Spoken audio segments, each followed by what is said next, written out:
Como ves, este sólido edificio que hoy aprovecha la empresa de servicios se terminó de construir en 1863 como cárcel. Te imaginarás que de aquí nacen las 1001 historias. Y aunque muchas de ellas habitan la oralidad, otras han quedado recogidas en cientos de legajos que atesoran nuestros archivos. Por lo que sé, este edificio forma parte de las mejoras que el gobernador José de la Pezuela dejó en Cienfuegos.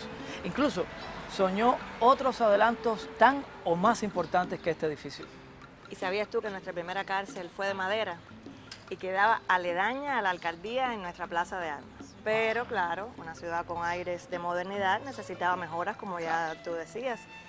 Sobre todo, una cárcel sólida, que frenara un poco los pillajes de los campos y poblaciones de nuestra jurisdicción.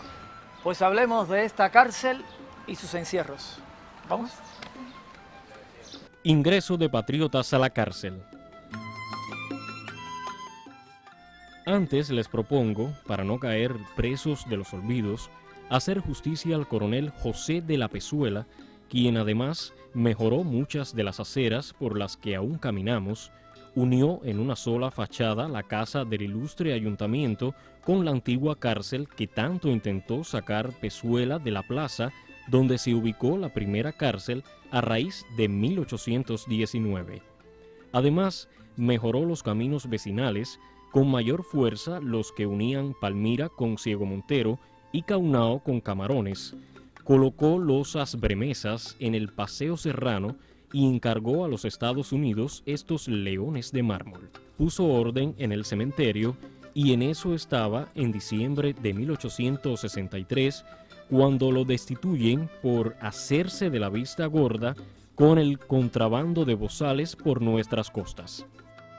Y hablando de muerte, cuando a finales de octubre de 1885 llegó la noticia del fallecimiento en Nueva York del coronel Pezuela, muchos estuvieron atentos, pues se dijo que trasladarían sus restos para el cementerio municipal de Reina, pero no, fueron inhumados en el cementerio general de La Habana. Y cuentan que hasta los reos de la propia cárcel que Pezuela mandó a construir admiraban su ilustración, sus dotes de mando y su trato cariñoso. En marzo de 1863, la Real Audiencia autorizó a que los sentenciados de toda la jurisdicción pasaran a esta cárcel y terminaran aquí sus condenas. Así es, porque mientras esta construcción se terminaba, los penados cumplían sus condenas en otras poblaciones y a costa del ayuntamiento local. Fue por eso que tanto se alegró el capitán general Domingo Dulce Garay cuando visitó la instalación a finales justamente de ese mes de marzo. Dulce Garay celebró la iniciativa del empréstito de 30,000 pesos para comenzar las obras de la nueva cárcel que resultó este edificio de gran solidez, cuyo arquitrabe del pórtico descansa sobre 4 columnas toscanas, la simetría que le imprimían sus 12 ventanales frontales colmados de barrotes, así como los de los laterales, la frialdad que se podía respirar en las amplias galeras o el espacioso patio interior donde los reos tomaban el sol. Desde su amplia azotea, Dulce admiró cómo la población crecía al norte y al este y se mostró orgulloso de los edificios públicos y colegios privados que visitó. En eso andaba cuando recibió cierta noticia que lo obligó a embarcarse rumbo a la capital. No por casualidad, para la segunda cárcel de Cienfuegos, abierta en el año 1863, con su frente a la calle Santa Elena entre las de Cid y Cuartel, se escogieron los terrenos aledaños al ala norte del cuartel de infantería. Cualquier disturbio que ocurriera en ella, tenían las milicias del cuartel a toque de silbato y sin necesidad de serenarse o mojarse en tiempo de lluvias, pues los alistados que hacían de centinelas caminaban de un edificio a otro a través de un pasadizo o túnel que comunicaba ambas edificaciones, tal y como lo afirma la voz popular y ciertas huellas constructivas, aunque al día de hoy esos túneles están sellados.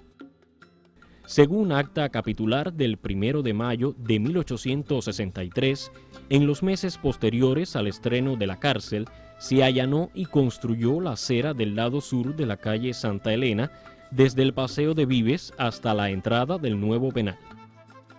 Mas como en 1869 comenzaron a hacerse sentir los brotes de rebeldía en la jurisdicción cienfueguera, no hubo semana que no trajeran amarrado a un malmirado reo acusado de infidencia. 2 días más, uno menos, se les celebraba el Consejo de Guerra que los condenaba a fusilamiento. Veamos la recreación de una escena sucedida en la esquina Santa Elena y Cid en el verano de 1871.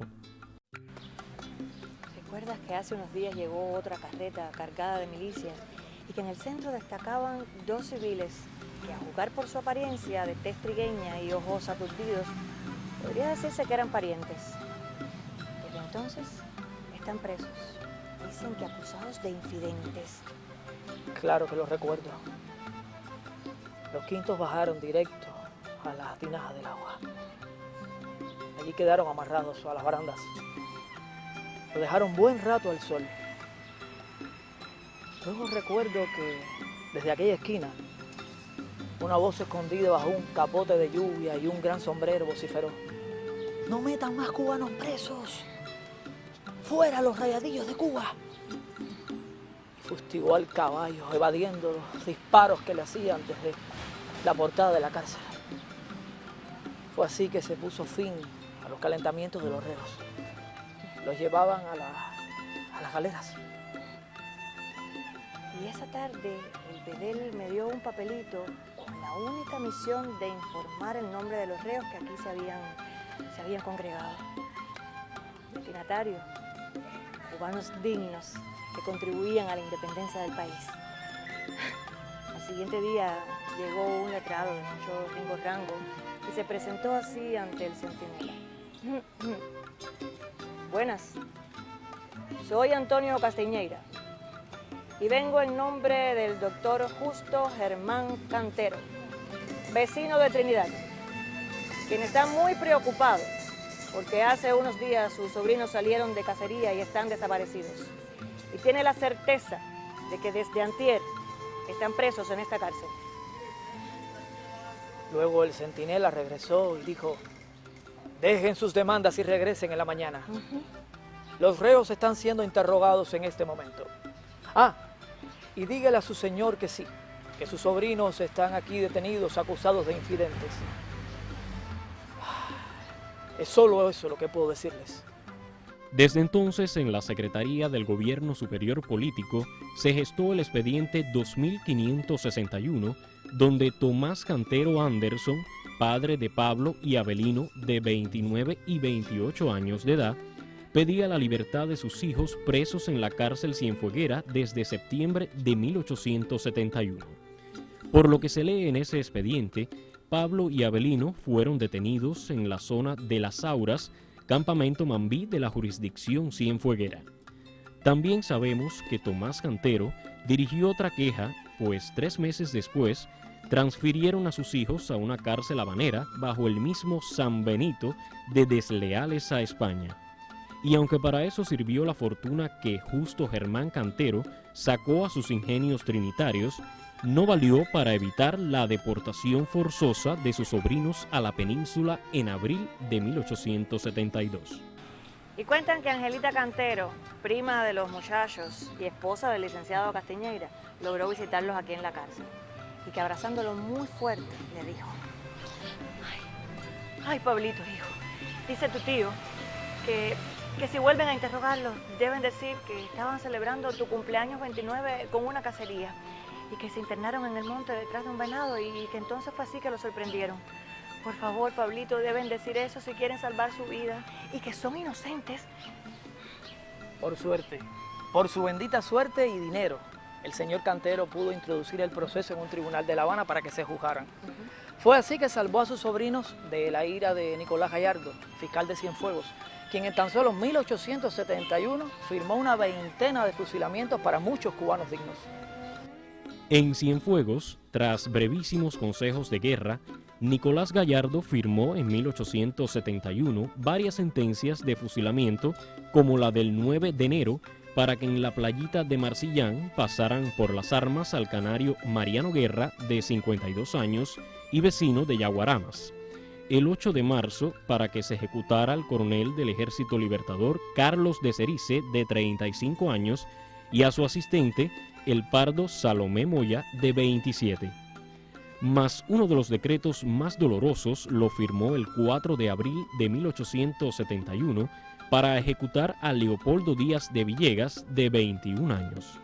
La ejecución se retrasó unos días intentando que el reo delatara la ubicación del padre, el general Juan Díaz de Villegas, a lo que Leopoldo contestó: «No soy hijo que entrega a su padre al deshonor». Recurriendo al padre y prometiéndole el respeto de sus vidas, el general respondió: «Mi hijo juró vencer o morir, morir por la patria es su gloria». Hasta los inicios de la década de 1960, en este edificio residió la segunda cárcel de Cienfuegos. Tras la construcción del tercer penal en la zona de Ariza, la antigua cárcel está en posesión del Ministerio de la Construcción. Sí, muchas son las historias de los presos que ingresaron en esta sólida construcción, edificada como cárcel de Cienfuegos en 1863. Valor de uso que se mantuvo hasta más de la mitad del siglo XX.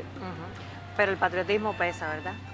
Pesa mucho más que la sólida estructura de esta edificación civil que sirvió antaño como cárcel y que hoy acoge a la empresa de servicios de Cienfuegos.